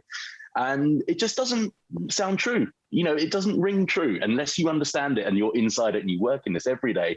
It sounds like a load of bullshit, because surely if that is the truth, why the hell are we not using it? And it's as stupid as that, really, isn't it? That's the answer. And so I think it's how do we get that across? Where do we start? Do you start by telling some people one part of it? You start by telling them, and it's endless. And actually this spurred on the conversation that is still ongoing, that I have with a Channel 4 presenter who is looking to open her own hemp farm, basically. And so we were talking about developing a documentary and trying to tackle this in 3 different parts, essentially, 3 parts or limited doc that could go out on Channel 4. So that's something we're trying to do in the background. It's a really long burn. It might not never happen, but we're trying to think of different ways like that. And again, it's a kind of shout out to you and the community and everybody listening to here. It's we need more ways to sort of communicate these stories. We need more people to tell their story. I think, actually before I joined Product Earth, it was through a mutual colleague of Matt and I that we met each other. And he's a really smart guy, Gavin Sathianathan. I'm sure you maybe have had him on the podcast and things. If not, you should. But yeah, one thing we always talked about in the early days of this was that it was clear that it wasn't going to be men, probably even, let alone stoners, young men typically, but even men like me and Matt, perhaps, who are going to change the world. It's probably going to be mothers and children, because actually that's when, the universe decides that you can't really say no to a mother and a child. If it's going to save their life and make their life easier, then it's a much sort of stronger pitch than us coming out with, these are all the good reasons why it should be legal. No one listens to you because it's too much information. It doesn't ring true. And so I think, it's really complex. It's a really complex issue in how we communicate all this stuff. And I think that the hemp plant suffers so badly, and it's really unjust. And some people, the guys at Hempen, who had their crop destroyed after CBD was sort of regulated. I mean, it's ridiculous, absolutely criminal. And it tears me up, actually, when I watch that video. We published it on our site. It's on their YouTube channel. It's absolutely it's gutting, to watch these people walking through this farm. And if you've grown any plant whatsoever in your life, you form an attachment with it and you understand the life. Cut. Yeah, exactly. You can cut this segment, don't worry. But yeah, it's just, anyway, it brings a tear to my eye. It really does. And it's I think that, we need to share that more, basically. So we need to find more routes to share that kind of stuff. Well, part of these buses and these media spaces is exactly that. It's the conglomeratization of these conversations. One of the key aspects that is missing from cannabis reform that is now at the forefront of most other drug reform movements is lived experience. Nothing about us without us. Yeah, you go into that Cannabis Europa, how many of them people were in there that weren't cannabis consumers, and the ones that were only the ones that were scripted up because that's the only way they dare consume cannabis. It's not representative of the vast majority of people's moral stance upon this. I mean, you say that you're in conversation, you're saying it's not going to be men that change the world. I'm sorry, but fucking 48 hours ago, 72 hours ago, Roe v. Wade was overturned in America. It is still old, institutional, fundamentalist Christian white men that are making the choices. And I know I'm highly aware that we are three fucking, privileged individuals. I was going to assume your race there, Pasha, and I don't really know. Your name's throwing me. So I don't know, but again, generally... A mix. But given our positions, our accents even, and I suppose your affluence, I just sound like I'm Southern and posh. I'm not really. but you know what I mean? I just meant in the position. I'm speaking entirely for a group of people here in a point of privilege. Sure. The point is that, that did change the campaign. You look at what happened with Steve Moore and with Charlotte Caldwell, what happened with Hannah Deacon and with Mike Barnes, and these different few routes that conglomerated together to change legislation in 2018 in the UK. Obviously, it was the UPA and various of the grassroots movements alongside of it, and it was the collective work of all parties. Whereas I think they've overplayed that hand. That is not the same. They can't market and brand that in the same way. Everyone goes, yeah, your kids are sick. We get that. You've got your thing. You won your thing. You did that. Now everyone else is focused back to going, well, us lot. And actually the key that I'm trying to get everyone to understand is if we all win the way I want to win, and it doesn't have to be the way I want, I just mean full descheduling, everything is on the table. Automatically, there is every agricultural usage and application of it on any commercial industrial scale. There is every research available in every corner for every medical condition. There is a ubiquitous access to any part of the plant across every corner of the country. And yet we're told, no, that they need this bit, no, then this bit, then this bit. And again, they're saying we need all this evidence and all this data. Guess what? Tens of millions of people over the past several decades have consumed cannabis in this country. And they can give you an anecdote on this. They can give you information on this. More so over the past 10 years when people start to understand cultivar variants, terpenes, the core synergy of these compounds together, and how actually, if I grow this thing with a blue terpene in, it doesn't matter that it's a traditional air quotes sativa. Yet we're going backwards now. They're co-opting these terms and marketing them as this is sativa and it'll do this. This is indica and it'll do this. That is the grandest marketing lie I've seen since bacon back in the day. You know what I mean? Because it's not true. I could grow a cultivar, give all of us all of us consume it and have three very different reactions because of our endocannabinoid system. Yeah, you can take metadata and go, on average, a certain number of people with your condition may have response A to product B. But that is not the language that is being formed here. The doctors don't know shit. The clinics don't know shit. The dispensaries don't know shit. Because again, there's this huge wall and gulf between the knowledge base of the criminalized consumer. And yeah, there's slowly some inking over that have gone, you know what, fuck it, for my job, for my driving, for whatever, I'll go pay £100.50 a month for a pot. And they'll just take over the pot, throw that weed away, put their weed in. And I don't begrudge anybody that. You know what I mean? It's each to their own with however the system operates. Do you know what I mean? But we have to, again, be honest with this. And it's the same with hemp. So a lot of those people that I stood up in the COP thing and annoyed a couple of approached me later at a CIC event, two of them. One of them stated to me that, you know what, I concede to a certain degree. And I'll try and say hemp cannabis. And I shook their hand and I said, thank you. That's all I've ever wanted. That is the acknowledgement, the honesty and transparency. You are not accidentally or intentionally stating that hemp is somehow different from cannabis. You are stating hemp cannabis, the collective cultivars and chemovars of a certain varieties pre-approved by any given region to a selective amount of THC. That's all I've ever asked. So actually, there are, so I can, again, give people this whole hemp ground if they're then saying cannabis. This medical thing, I'm a little bit more on because I actually went deep into the Oxford and Collins dictionary definitions of these terms recently, just to shore up my own fight. It was mainly for Steve D'Angelo, and it never ended up coming up in the podcast. So I'm going to bring it up here for you guys. In that medical is of or regarding medicine as a practice. Medicinal is the use of particularly a plant or a natural byproduct. So medicinal beats medicine. In terms, you speak of cannabis being part of medicine, but saying medical cannabis, when we then look at it, again, I dug deep into this one, is always capitalized, right? That makes it a proper noun. A proper noun is then descriptive of a term. You then look at where that is defined in the UK, that's MHRA. In that, it states that medical cannabis is a CBMP. In then their further legislation, it says that a CBMP equals is/and/or a cannabis-based product designed for human consumption. So they're going 3 ways to say that medical cannabis is cannabis. They've just obfuscated it through 2 different dictionary definitions. So again, that's one of my next fights, and it's probably not necessarily as vicious with you guys, but it's going to be with the world, as everyone's quite aware in that language is important. And some of the companies have on this. There are a lot of medicinal cannabis companies out there. And again, I'll concede to that. Obviously, in this country, I try and prefer the term prescription cannabis. And to be honest with you, I'll big myself up here. I did manage to get the CIC to vote to change their medical group to be prescription cannabis. Because again, it describes cannabis, the plant itself, under the regulation and restriction of prescription. So this is why I feel we're not getting anywhere. Obviously, I represent a culture that doesn't necessarily understand this language. I only understand this language because of my own fastidious nature and watching fucking too much TV, films, reading too much.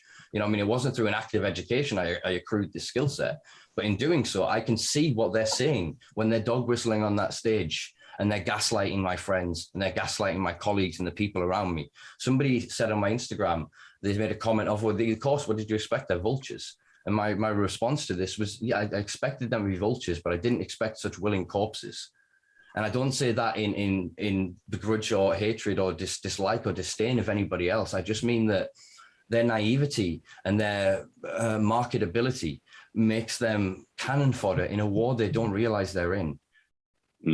Yeah, I think, so that to me, I think is the point that rubs me slightly. I think we have this slightly differently, Simpa, is that I feel like, you know, yeah, you're right about the use of the language, but it doesn't harm usually people who hear those words. It's usually welcoming and it's giving them a way in. But I think that for me, the bigger problem I have is it's more telling of the person who's afraid to say it, because that's the stigma again, you know, and it's like, it's always the stigma, isn't it? It's like, why are they afraid to say it? They're afraid to say it because they don't want their mum to know, or they don't want someone else to know, or they want to say medical because then that's all right, because that's fine, you know? And it's like, that's the bit that really hurts me. I'm like, how do I get rid of that bit? How do I give this person the tools to make him feel like he doesn't need to hide?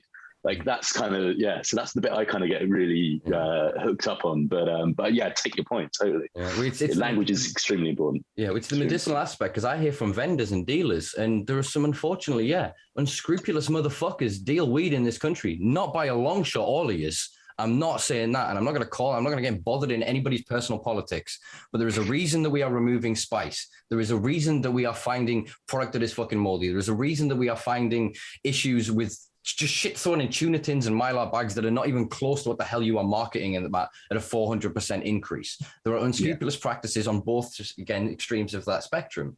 But what we're trying to then get to at this point is an honesty, is a transparency. And the language that I'm hearing coming from these people is they're getting people coming, but I want medical cannabis. I don't want skunk. Yeah. So skunk is what we all smoke, apparently. And then there's medical cannabis. And again, this is perpetuated by people like David Nutt in their most recent book.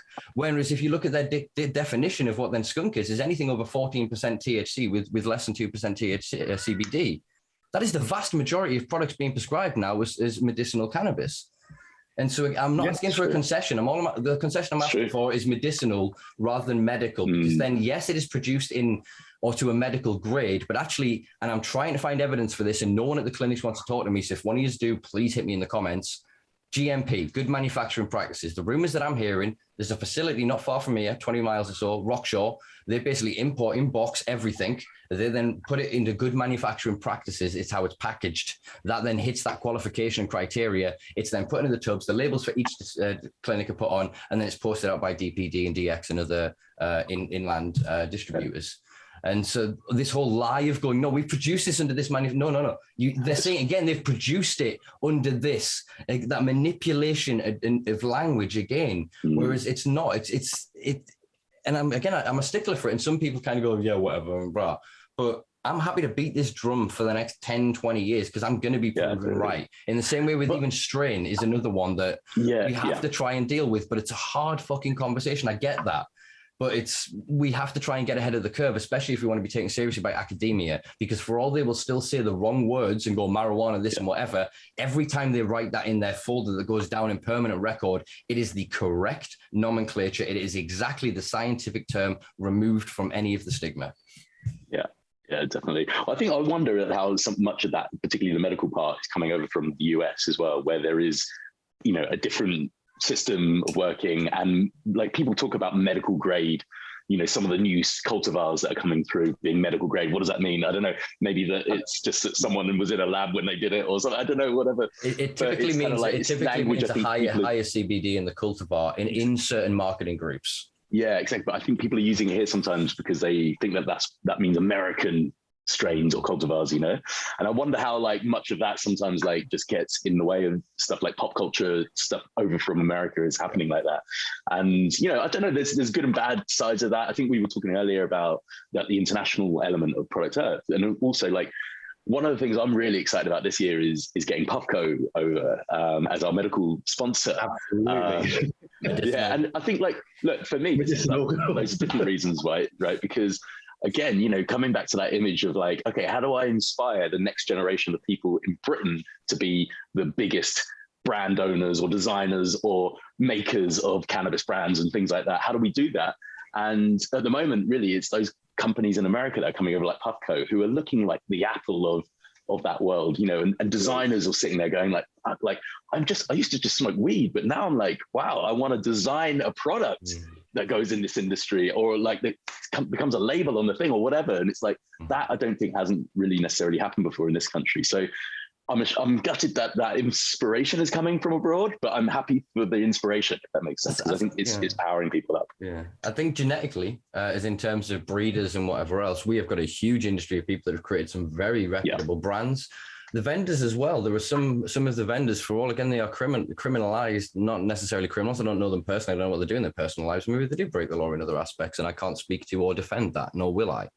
But in terms of their ethics and the products that they provide, if it says what it is what it is, because they know their products. Yeah. They're not just wholesalers. They're not white labelers. They are somebody with a passion for that product. So they have worked on their gardens. They've worked on their breeding techniques. Their branding is third, fourth generation and iteration of them really trying to adapt to a market and trying to, honestly present what it is that they are trying to bring to the market. And so I think there is an incredible amount of innovation. It's just the development of technologies is hard here because we don't really have the same network and connection to people that would then work in spaces where they could build prototypes. A lot of, as we spoke of before, the traditional legacy community, either by nature, because once you then operate full-time in it, you can't really hold down a full-time normal job, as it were. And the economic suggests you don't necessarily need to, but it doesn't then also automatically mean you have excessive income to be able to put into other things.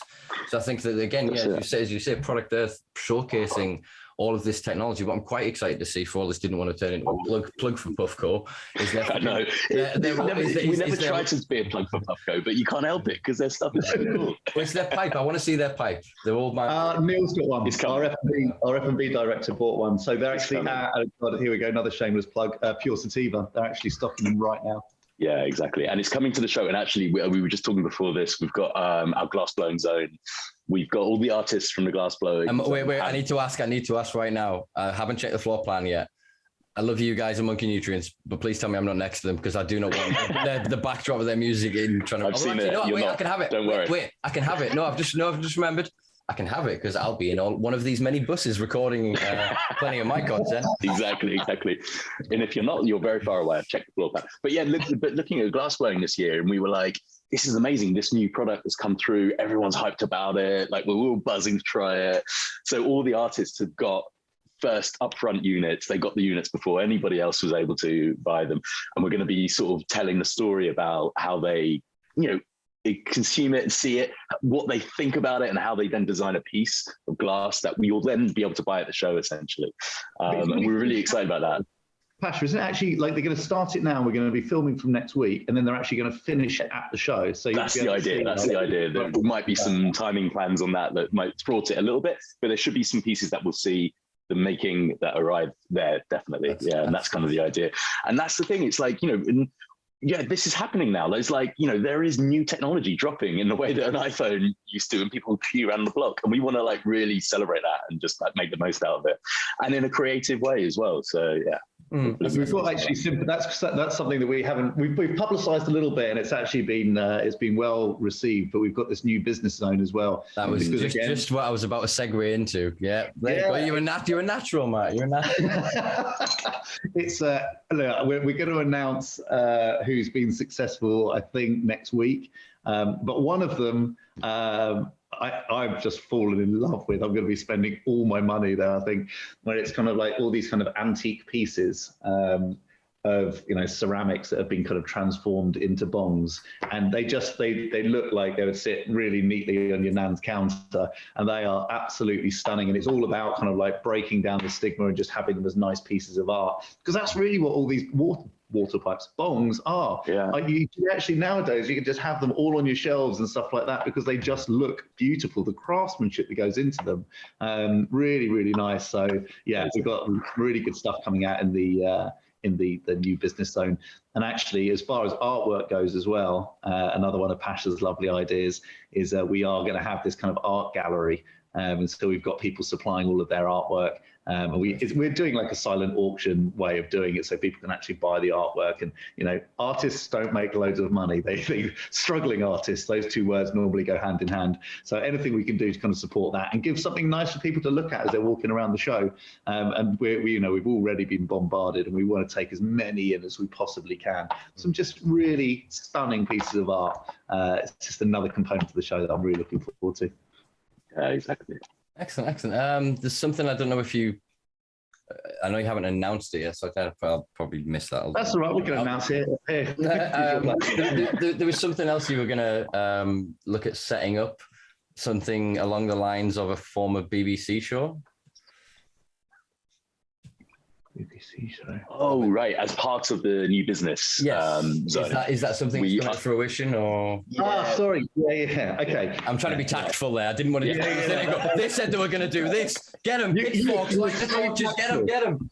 You were too tactful then. Yeah. So the plan was that we were going to get some investors along to actually do a Dragon Den style feature in the seminar zone.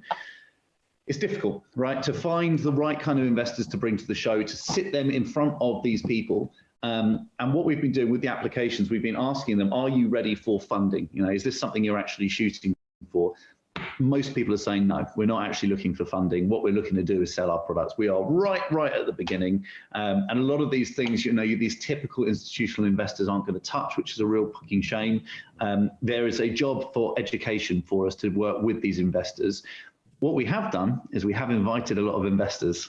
You'll probably spot them. They'll be in suits, I'd imagine, suit tie, sticking out like a sore thumb. There is an opportunity to actually pick up some investment, but unfortunately, it's not going to quite fit that format this year. But it's definitely on the agenda for next year. It's just going to take a little bit more legwork from us, and there were other things that were higher priority, should we say, that I think would be more impactful and more beneficial for everybody, and that's what we have to focus on. There you go, folks. You've got just over 12 months to get your business plans together and get yourself prepped and ready. And I respect that I imagine, given the quarters that you guys operate in, you could have very easily filled that room with, I'm going to be trying tactful, sorry, my classism nearly showed there, individuals with a lot of affluence that don't give a shit, that were then just looking for quick buck return or whatever else. And I think that it's about marrying, and this is what I realized again at Cannabis Europa, not everyone with a serious amount of bank necessarily has got that by doing the most nefarious things. Obviously, there is a little bit of class mobility issues in problematic institutions and pathways that have arisen as a consequence of, you know, Thatcherism over the past 40 years, for example. The reason most of the South has money is because the North fucking doesn't. But that's again my classism showing. But I respect and appreciate that you've taken the time to then actually, you know, not cast that off, but actually really take the time to build that as a concept, because I think there are so many, as I've spoken to, so many unbelievably entrepreneurial individuals in this country that, other than their unfortunate, some of them criminal records or their current criminalized lifestyles, they are doing wonders for their communities. They are paying tax far more than Google and Starbucks and any of these other fucking corporations that we're supposed to hold on such a pedestal. And yeah, to find a merriment of them, I think would be brilliant. And I think actually then have a few of them dotted around. I'm hoping they really get a feel of it. Again, what Product Earth is to me, what it ignited in me when I first went to it, was a demonstration, even at that early stage, of the potential scope of this and the diversity of the individuals involved. It isn't just, oh, that's what my small version of cannabis was, or that's what that small version. It was a plethora of people sharing their diversity and celebrating in a almost carnival atmosphere of what cannabis is and can be. So yeah, I'm excited, man. We need to get you to do some copywriting for us, Simpa. That sounded poetic. See, I just need a dictaphone that will write it out, because as soon as I go to write, my brain just goes, shit. And then as soon as I can delete a sentence, I'm terrible. So I'm really good when I'm talking to people because I just let my brain go. But then as soon as I start recording something, like the minute-long intro I think I did for you guys, going, hey guys, I'll be your Product Earth. I was like 23 takes or some shit. Just like, no, damn it, because you're a perfectionist as well. You want to get it right. I'm either a perfectionist, or once it's done, it's done. I can't help it. Next thing. I'll get it right next time. Just keep going forward. The extremes. Yeah. So let's where it goes. Let's have a look at my little notes here. I suppose actually, Matt, while I've got you here, I do want to kind of ask one sort of question that the community is dying to try and understand. Not just the community, even brands like the David Beckham backed fucking Cellular Goods. Yeah, Cellular Goods. They're obviously launched a petition and shit recently, and they're trying to understand what is going on with Meta, your former employer. Not to grass you out to anybody there, sorry. I used to work at Meta, just in case you didn't hear. But it wasn't called Meta at the time, so I'll give you that. I was going to say the name change has really just made them lose any last bit of shred of credibility they had in whatever corners of the world that they had it. No, if I'm saying this, guys, don't sue Matt. I said this, liability on me. Put the disclaimer on. Yeah. So, but anyway, there's obviously a censorship issue, and it's interesting that there are certain brands and there are certain things that jump through the loophole. I mean, for example, obviously, allegedly, if I were to, I'm not saying I would, but if I happen to use a video torrent site, there's a pop-up on there that happens to be for a website called Broccoli something, and it's a cannabis supply. And that's been on there as an advert for a fucking year, untouched. And obviously that's because it's not on a front-facing legal website, and I understand terms and conditions and all the other stuff. But what I'm trying to understand is I'm seeing now, even on Facebook adverts, CBD companies advertising to me without ever saying anything about CBD. There's not a picture of a leaf. There's not a word. There's not a thing. And it's like, if you know what it is, you know what it is. But if you don't, you just scroll past it. And I'm just wondering, like, is there any sort of movement? Because obviously Canada had to really kick Facebook in the arse about this. For all they've got a very restrictive advertising scene, they're now starting to use their influencers as backhanded advertising mechanisms and really developing reciprocal relationships. Whereas in the UK at the minute, like I said, it's very much how the fuck did they do that? And everyone else has got not a clue. So thing with Facebook, I can't call it Meta. The thing with Facebook is that I think everyone just thinks there's so many employees checking everything, and there isn't. It's artificial intelligence, right? And with machine learning, it can do some wonderful things, but at the same time, it can make some catastrophic errors. And we've obviously got our agency Milk and Amber, and we work with a lot of CBD brands. Product Earth, we're a cannabis brand. We are talking about cannabis. We're running a paid campaign right now. And we've also done, on the medicinal side, working with drug science. We're actually connecting prospective patients with clinics and stuff like that. These things, if you speak to anyone with a CBD brand, they would say you just aren't allowed to do it on the platform. And that's just wrong. You are allowed to do it on the platform. But there are things and processes that you should go through to keep yourself safe. The one of the big ones on the medicinal side was social issues verification. Basically, medicinal cannabis is a social issue. And so actually you should be able to use that platform as a political voice to be able to say, yes, this is now available. It's one of those things. Cannabis isn't illegal in this country, believe it or not. Everyone still says it is illegal. It's not, it's legal, it's just under prescription. And so as soon as you verified yourself as a social issues advertiser, which I am and our agency is, and every client we work with is, you can actually talk about cannabis in advertising. On the CBD side, what they have done in the past is, if you mention CBD, all the artificial intelligence goes a little bit bonkers, and you just kind of get things blocking you straight away. People challenge the decision, thinking that's going to be answered by a real person. It might be, but it's probably more often than not going to be either a grad who's just trying to get through as many tickets as they possibly can because they've got their targets. So it's like, well, it's already been disapproved. So yeah, disapprove again. Now you're blocked. So that's how it once was. Now the noose is starting to relax a little bit. You can anything that you ingest, you're going to have problems with, but anything topical, you can absolutely advertise, providing you aren't making unsubstantiated claims. Obviously, when you're looking at a product with various different levels of regulation, it's quite difficult because you can't make any substantiated claims. There aren't any to make. So what a lot of brands are doing is they may kind of combine it with something like turmeric or lavender, and so they can get away with it that way. You can do a lot of brand building on the platform by kind of talking about, what a great way of life and all of the rest of it. So there's clever ways and creative ways you can talk about what you do without making unsubstantiated claims. But things are about to get better. I have to be really, really careful what I say, because I'm very fortunate to have a lot of friends at Facebook still. Big up.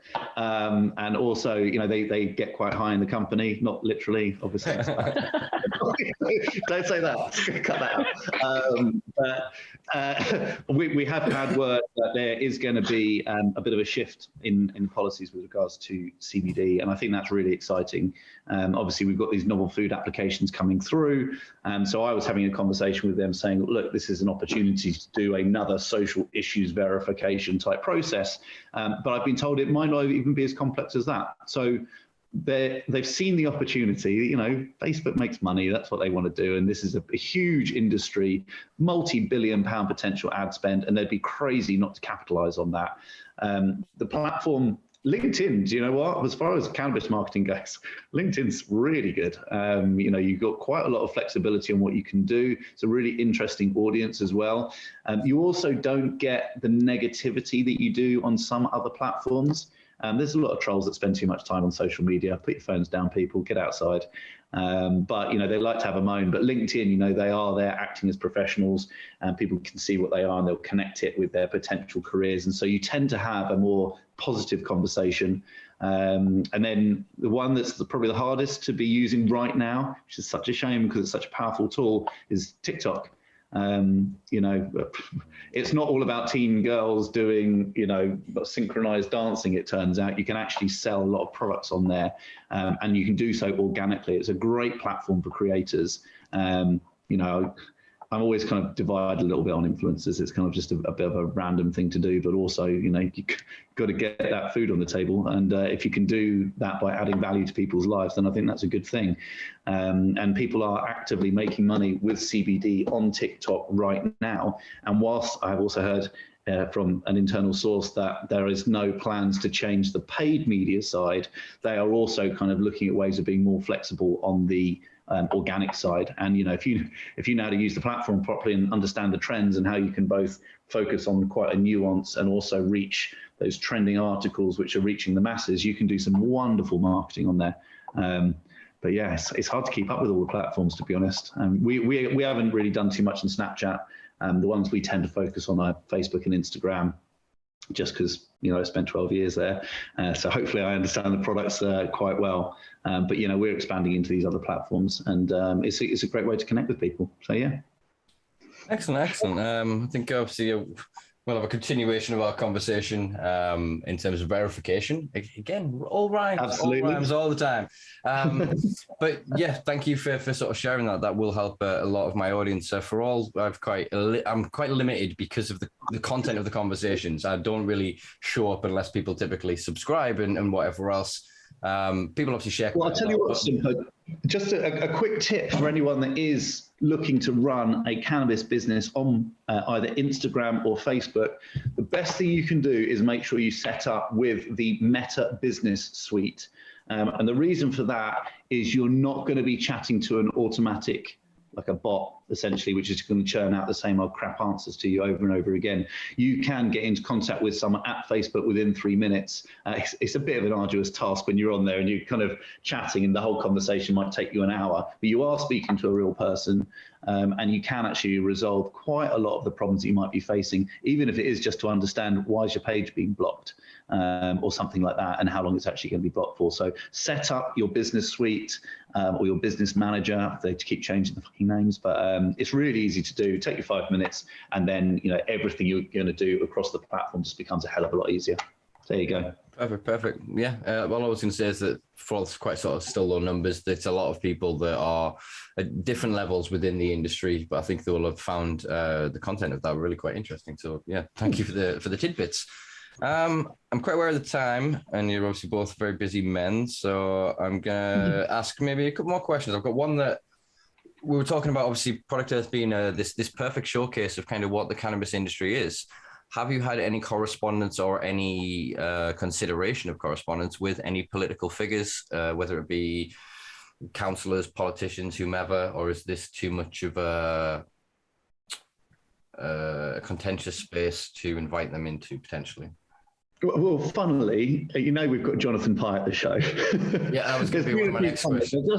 I need to clear up the fact. Jonathan Pye is a comedian, guys. He's not a politician, so chill out. I didn't realise that was an assumption that had been made. It's cropped up a little bit. Sometimes people make that assumption, yeah.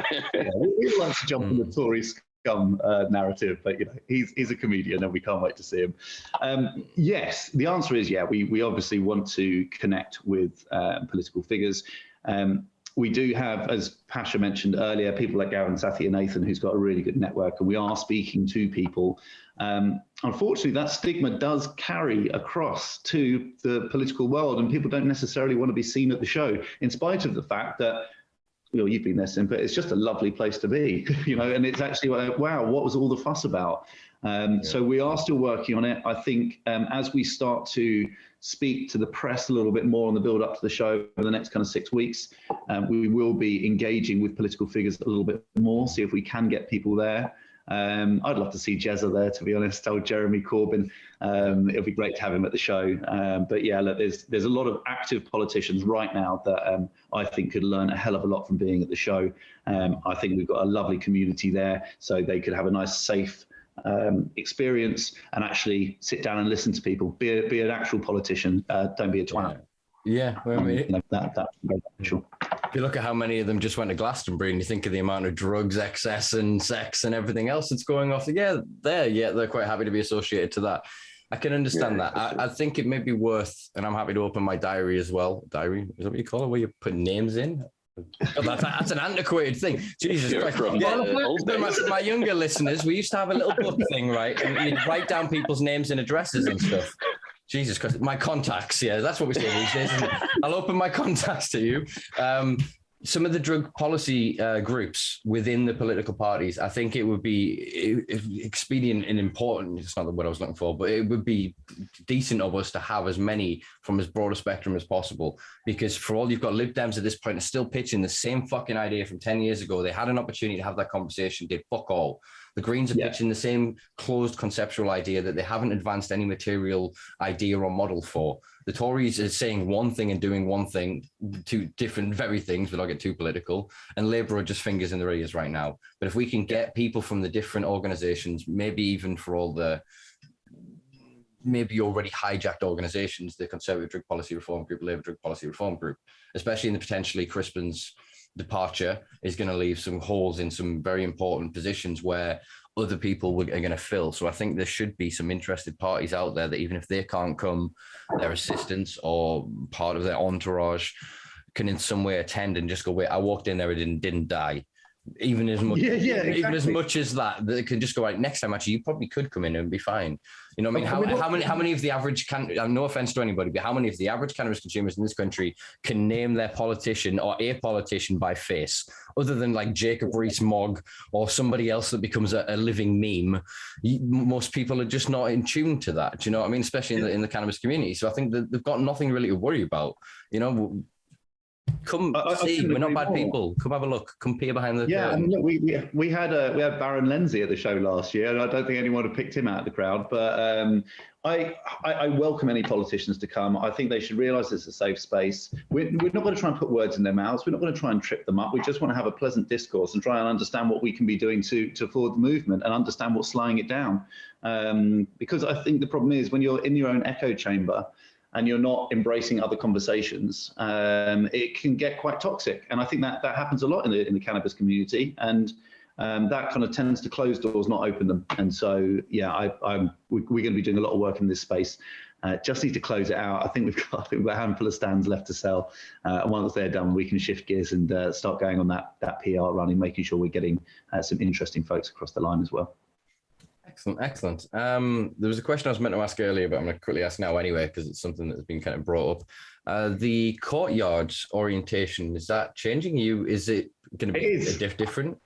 Yeah, So they've just put an entire new building on top of our courtyard, bastards. But it's actually worked out quite nicely. So what we've got now, for those that remember it, last year we had the seminar zone, and you've got kind of like this glass wall at the front of the building. That seminar zone, we're now shifting to inside the building, because actually it's a nightmare having a glass wall because you can't see the screens and all the rest of it. We've got a few stands that are going in there. We're going to have an MMA demonstration, got some wrestling mats going down in that space, which is kind of cool as well. And then you'll look out into what was the car park. And we had a lot of restrictions last year because obviously it was a vaccination centre. And some of our community are not that interested in having a COVID vaccination. And so we had to keep everyone apart, and everyone was very aware of it. And we kind of put these walls up, and they were like inches away from one another, you know, people having their injections and people completely against it. So we don't have those restrictions this year, thank God. And so in that car park, we're now going to have this BMX area. We were going to have food stands in each corner and kind of all the different stands in between, but we made a decision this morning that we're actually going to shake that up. So as you walk in those big cargo doors, we're actually going to have a food village, and all the food's going to be there. It's going to smell absolutely wonderful. You're going to walk into the expo. You're going to see all the big brands. You're going to see the Pure Sativas. You're going to see the Slapsters. You're going to, oh God, I shouldn't get into it and list them all and get in trouble, but Raw Papers, obviously, we're all looking forward to seeing. Then you walk through and you've got the kind of what will be the wrestling mats, and then you go through out into the car park, and that is where you're going to see all of the kind of the outdoor vendors. It all gets a little bit lively. We've got a nice truck that's turned up, which is going to have DJ booth on it. We're actually going to try and do a bit of outreach over the next couple of weeks. Another little update where we're going to ask people from the community if they want to take part and actually do some DJing at Product Earth. In the courtyard. That's very interesting. I was sat at my mate's house earlier, obviously when he messaged and asked for the link, and he made me write down, where the hell is it?